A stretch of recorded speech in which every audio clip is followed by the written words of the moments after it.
Hey there, this is Andre from the future. Exactly right after I recorded the videos in the REPL, REPL.it decided to upgrade their Python interpreter to the version right here. As you can see, the latest version of Python is right here.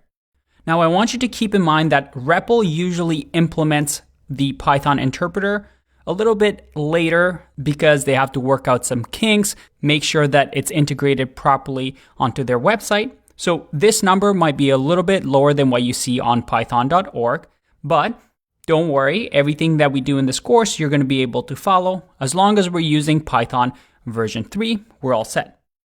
Now, depending on when you watch this video, this number might be even higher, but again, everything we're going to learn, you're going to be able to follow. Just keep in mind what I said before. That is that these versions are constantly going to upgrade and constantly going to evolve. In this course, we're using the latest version of Python, but because REPL now has a higher version, it allows us to do some neat things that perhaps we weren't able to do in older versions of Python. For example, later on in the course, we're going to talk about something called the walrus operator.